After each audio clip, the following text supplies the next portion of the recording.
Hello everyone. Previous video में हम solenoid और इलेक्ट्रोमैग्नेट्स के बारे में डिस्कस कर चुके हैं और आज के इस वीडियो में हम इलेक्ट्रोमैग्नेट्स की एप्लीकेशंस यानी कि इलेक्ट्रोमैग्नेट से बनने वाले डिवाइसेस के बारे में बात करने वाले हैं। और आज के इस वीडियो का सबसे पहला टॉपिक है स्कूल बेल। ठीक है, जो आपको और हमें बचपन में सबसे ज्यादा पसंद होती है छुट्टी के टाइम जो वो बेल बजती है तो उसका तो एक मजा ही अलग होता है। तो आइए उसी बेल के बारे में हम बात करते हैं कि ये जो बेल होती है ये किस प्रकार से काम करती है। ठीक है, तो कुछ जो हमारी स्कूल बेल होती है वो इस प्रकार से बनी होती है जिसके अंदर दो तीन मेन चीजें लगी हुई है यहाँ पर। ठीक है, यहाँ पर ये आप देखिए एक सोलेनॉइड लगा हुआ है जो हम प्रीवियस वीडियोस में बात कर चुके हैं कि सोलेनॉइड क्या होता है, किस टाइप से वो काम करता है।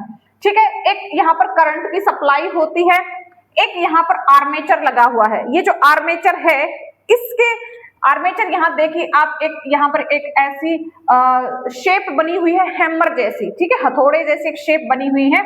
और यहाँ पर एक इंटरप्टर है, इंटरप्टर जो करंट की सप्लाई को इंटरप्ट करेगा यानी कि सर्किट को ब्रेक करने वाला है।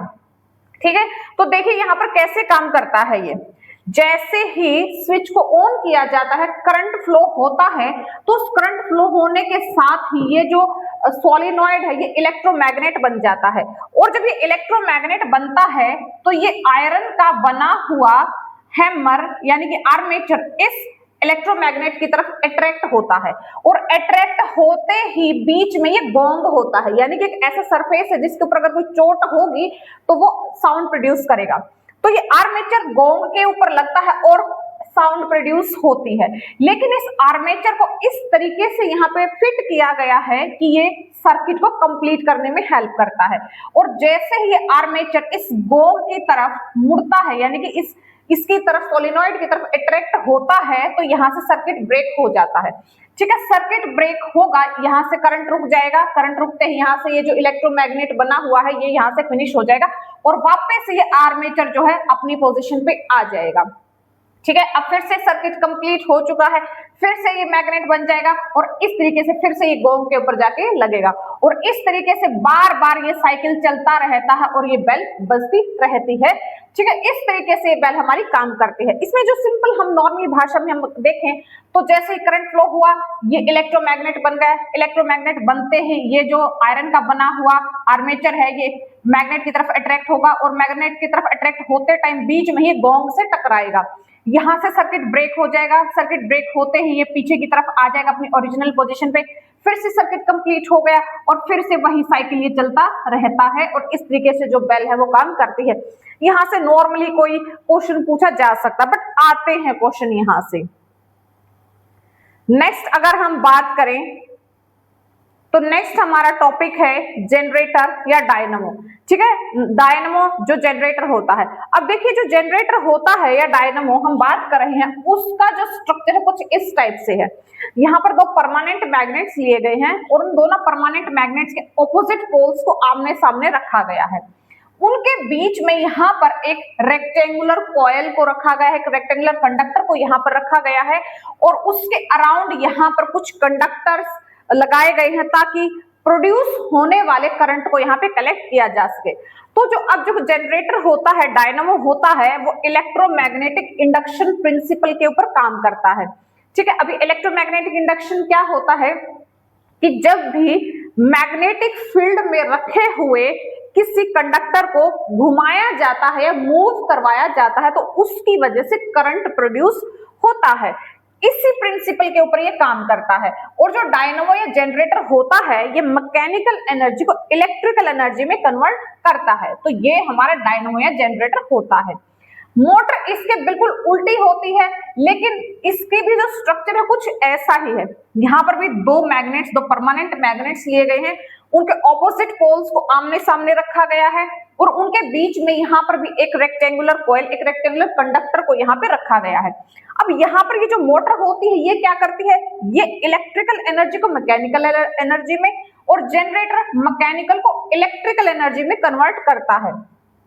तो यहाँ पर क्या होगा, जैसे ही यहाँ से करंट पास होगा, करंट पास होते ही ये इस रेक्टेंगुलर कॉइल में पहुंचेगा और रेक्टेंगुलर कॉइल में पहुंचते ही वो जो करंट है जब उसको यहाँ पे परमानेंट मैग्नेट्स के बीच में रखा गया है तो वो क्या होगा, मूवमेंट करना शुरू कर देगा, यानी कि टॉर्क प्रोड्यूस होगा। उस टॉर्क की वजह से वो घूमना शुरू हो जाएगा, जिसकी वजह से मोटर की जो शेफ्ट होती है वो घूमती है और हमारा जो हमें काम करवाना है मोटर से वो हमारा काम हो जाता है। स्ट्रक्चर दोनों के ही सेम है, फंक्शनिंग अलग अलग होती है। ये इलेक्ट्रिकल को मैकेनिकल एनर्जी में और ये मैकेनिकल को इलेक्ट्रिकल एनर्जी में कन्वर्ट करता है, ठीक है। तो और ये हमारा इलेक्ट्रोमैग्नेटिक इंडक्शन पे काम करता है।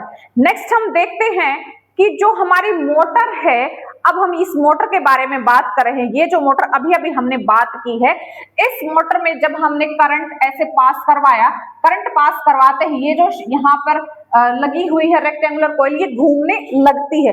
अभी किस टाइप से घूमेगी उसके बारे में पूछा जा सकता है कि इसकी डायरेक्शन क्या होगी घूमने की।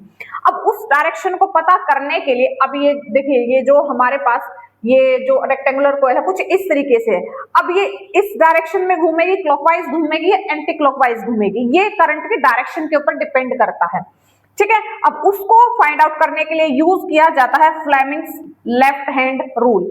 अब देखिए ये होता है हमारा फ्लेमिंग्स लेफ्ट हैंड रूल। ये हमारा लेफ्ट हैंड है, इसके हमें यूज करने हैं, थंब यूज करना है, फोर फिंगर यूज करनी है और ये मिडल फिंगर यूज करनी है। बहुत ही आसान है। सबसे पहले आपको यूज याद करना है FBI, FBI, थंब पे F, इंडेक्स फिंगर पे B और मिडल फिंगर पे I। F मीन्स फोर्स, यानी कि जो फोर्स प्रोड्यूस होगा, जो टॉर्क प्रोड्यूस होगा, ठीक है। B मैग्नेटिक फील्ड के लिए यूज किया जाता है और I करंट के लिए यूज किया जाता है। ये जो मैग्नेटिक फील्ड है ये नॉर्थ से साउथ की तरफ डायरेक्शन करता है, यानी कि नॉर्थ से साउथ डायरेक्शन देखिए ये है आपकी। यहाँ पर आप सिंपली याद करने के लिए लिख लीजिए FBI, और ये डायरेक्शन कहाँ है, नॉर्थ से साउथ की तरफ, और करंट की डायरेक्शन कहाँ है, ये आपने पॉजिटिव से नेगेटिव की तरफ लेनी है। अब जैसे यही मोटर है आपकी, अब यहां से करंट यह इस पॉजिटिव टर्मिनल से जाएगा, पॉजिटिव टर्मिनल से जाते ही आपके कुछ इस डायरेक्शन में जो है करंट वो जाएगा, और ये आपकी क्या है, मैग्नेटिक फील्ड की डायरेक्शन है। तो FBI हम इसको थोड़ा सा अलाइन करने की कोशिश करते हैं, ठीक है। हमारा जो मैग्नेटिक फील्ड है वो ऐसे है, यानी कि नॉर्थ से साउथ की तरफ। ये यहाँ पे देख लीजिए ऐसे, यही डायरेक्शन है, यही डायरेक्शन हमने लगाई है और यही डायरेक्शन हमारी करंट की, क्योंकि जो हमारा ये रेक्टेंगुलर कॉइल है कुछ इस तरीके से रखा हुआ है और जो करंट है वो यहाँ से यहाँ तक जा रहा है, यहाँ से यहाँ जा रहा है। तो हम इसको रख के देखते हैं, ये जो तीनों है हमारे परपेंडिकुलर हैं। मैग्नेटिक फील्ड की ये डायरेक्शन हो गई, करंट की ये डायरेक्शन हो गई, अंदर की तरफ जा रहा है, तो जो फोर्स होगा वो नीचे की तरफ लगेगा। तो जब करंट को इस तरीके से ले जाया जाता है तो ये जो रेक्टेंगुलर कॉइल है ये नीचे की तरफ मूव करेगी, नीचे की तरफ घूमेगी, यानी कि ये जो रेक्टेंगुलर कॉइल है ये कुछ इस तरीके से घूमना शुरू कर देगी। ये हमने कैसे फाइंड आउट किया, ये हमने फ्लेमिंग्स लेफ्ट हैंड रूल से फाइंड आउट किया है। और अगर इस करंट की जो पोलैरिटी है उसको चेंज कर दिया जाए, यानी कि यहाँ इस साइड तो प्लस हो और इस साइड अगर माइनस हो, तो ये उल्टी डायरेक्शन में मूवमेंट करना शुरू कर देगा। कुछ यही क्वेश्चंस हैं जो आपसे एग्जाम में पूछे जाएंगे, ठीक है। तो यहाँ पर जो भी फोर्स प्रोड्यूस हो रहा है घूमने की, मतलब करंट, जब करंट को फ्लो करवाया जाता है और उसकी वजह से जो फोर्स प्रोड्यूस हो रहा है उस रेक्टेंगुलर कॉइल के अंदर, उस फोर्स को फाइंड आउट करने का फॉर्मूला है BIL, F equals to BIL, ठीक है। B किसके लिए यूज होता है, मैग्नेटिक फील्ड के लिए, I करंट के लिए, और L जो होता है लेंथ ऑफ कंडक्टर, यानी कि जो फोर्स है वो जितना ज्यादा मैग्नेटिक फील्ड होगा उतना ज्यादा फोर्स होगा, जितना ज्यादा करंट होगा उतना ज्यादा जो है हमारी जो मोटर है उसके ऊपर फोर्स लगेगा, जितना ज्यादा लंबा कंडक्टर होगा उतना ज्यादा फोर्स लगेगा। अब देखते होंगे कि जब भी लाइट कम होती है तो उस टाइम मोटर अच्छे से नहीं चल पाती है, तो वही बात है कि ये फोर्स इन तीन चीजों के ऊपर डिपेंड करता है। तो यहाँ से कुछ इस तरीके के क्वेश्चंस पूछे जा सकते हैं। एक तो हमारा इस हैंड से रिलेटेड, यानी कि फ्लेमिंग लेफ्ट हैंड रूल, ये तीनों के तीनों आपस में परपेंडिकुलर होते हैं, ये फोर्स शो करता है, ये हमारा मैग्नेटिक फील्ड और ये हमारा करंट, यानी कि नॉर्थ से साउथ की तरफ, ये पॉजिटिव से नेगेटिव की तरफ, किस टाइप से इसको फाइंड आउट किया जाता है, और जो प्रोड्यूस हुआ फोर्स वो क्या होता है, BIL होता है। ये क्वेश्चंस यहाँ से बनते हैं। नेक्स्ट है हमारे पास जो इलेक्ट्रिक मोटर, अभी अभी जो हमने बात की है इसी फ्लेमिंग लेफ्ट हैंड रूल के बारे में, कि यहाँ पर जो फोर्स की डायरेक्शन है यानी कि वो जो रेक्टेंगुलर कॉइल है वो किस डायरेक्शन में घूमेगी, सिर्फ उसी के बारे में यहाँ पे बताया गया है। ठीक है, जो फ्लेमिंग लेफ्ट हैंड रूल है उसके बारे में एग्जाम्स में आया है और नेक्स्ट टाइम भी एग्जाम में जरूर आपको कोई ना कोई क्वेश्चन देखने को मिलेगा।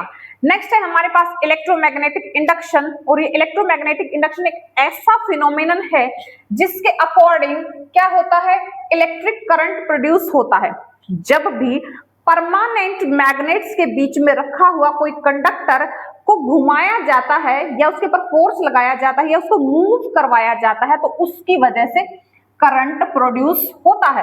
मोटर से जस्ट ऑपोजिट अभी हमें बात कर रहे थे कि मोटर में तो क्या होता है, इलेक्ट्रिकल एनर्जी से मैकेनिकल एनर्जी बनती है, और यहां पर इस इलेक्ट्रोमैग्नेटिक इंडक्शन के अंदर क्या हो रहा है, करंट बन रहा है जिसको इलेक्ट्रोमैग्नेटिक इंडक्शन के नाम से जाना जाता है, यानी कि इलेक्ट्रिसिटी इंड्यूस हो रही है, बन रही है, बिल्कुल इलेक्ट्रिक मोटर के ऑपोजिट होता है।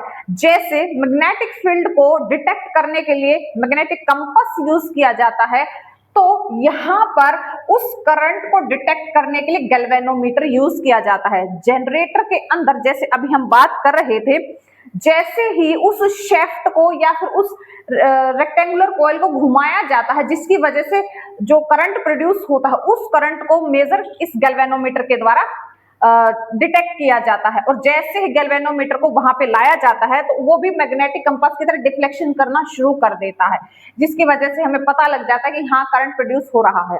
और जो गैल्वेनोमीटर वो बहुत कम करंट को भी इजीली डिटेक्ट कर लेता है।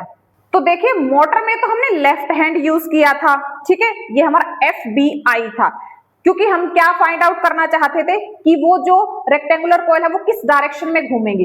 अब ये जो हमारा जनरेटर है, अब ये जो करंट प्रोड्यूस कर रहा है, वो जो करंट होगा वो किस डायरेक्शन में फ्लो करेगा, उसके लिए Fleming's right hand rule use होता है। यहां पर भी सेम है, थंब, फोर फिंगर और मिडिल फिंगर यूज होती है। ये जो हमारा थंब होता है ये फोर्स के लिए, ये यहां पर भी सेम है, FBI। F फोर्स के लिए यानी कि टॉर्क जो प्रोड्यूस होगा उसके लिए यूज होता है, और जो हमारा ये फोर फिंगर है B यानी कि मैग्नेटिक फील्ड, और ये जो I है जो करंट प्रोड्यूस होगा उसके लिए ये हमारा I यूज होगा। वहीं सेम यहाँ पर ये जो है नॉर्थ से साउथ की तरफ, ये पॉजिटिव से नेगेटिव की तरफ, और ये जो हमारा थंब है ये जो हम उस रेक्टेंगुलर कॉइल को रोटेट करवाएंगे उसके लिए यूज होता है। ठीक है, तो यहां से कुछ इस टाइप के क्वेश्चंस आपसे पूछे जा सकते। सेम लेफ्ट हैंड और राइट हैंड सेम है, बस उसमें हमें क्या करना है, फोर्स की डायरेक्शन को फाइंड आउट करना है, और इसमें हमें करंट की डायरेक्शन को फाइंड आउट करना है। कुछ इस टाइप से यहां से क्वेश्चंस आ सकते हैं। नेक्स्ट है हमारे पास कुछ नॉर्मल पॉइंट्स, और उसमें क्या दिया गया है कि देखिए जो अल्टरनेटिंग करंट होता है यानी कि AC होता है वो बार बार अपनी पोलैरिटी को चेंज करता रहता है, तो इसलिए वो मैग्नेटिक फील्ड या मैग्नेटिक अफेक्ट को शो नहीं करता है। लेकिन जो DC है जो एक ही डायरेक्शन में मूव करता है और बिल्कुल अपनी कोई भी डायरेक्शन चेंज नहीं करता है, उसकी वजह से मैग्नेटिक अफेक्ट जो है शो होता है। अब देखिए जो हमारे जनरेटर होता है वो मैकेनिकल एनर्जी को इलेक्ट्रिकल एनर्जी में, और इलेक्ट्रिक मोटर इलेक्ट्रिकल एनर्जी को मैकेनिकल एनर्जी में कन्वर्ट करती है। ये एक छोटा सा टिप है आपके लिए बस। उसके बाद देखिए जो भी आपकी घरों में जो वायर्स लगी होती हैं वो मेनली 3 कलर्स की वायर्स होती है, क्योंकि यहाँ से भी क्वेश्चंस आए हैं। वहां पर जो ब्लू कलर की वायर होती है वो न्यूट्रल होती है, रेड कलर की वायर लाइव वायर होती है जिसमें से करंट फ्लो होता है, ग्रीन अर्थिंग के लिए यूज की जाती है। अब देखिए जो जितने भी इलेक्ट्रिशियंस होते हैं उनको ये बात पता होती है ताकि कोई गलत वायर आपस में ना जुड़ जाए।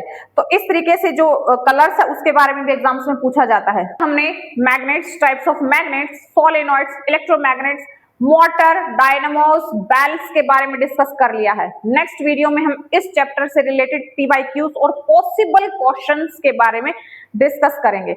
आई होप ये वीडियोस आपके लिए बहुत ही बेनिफिशियल प्रूव होंगे एग्जाम प्रिपरेशन में। Thanks for watching, all the best.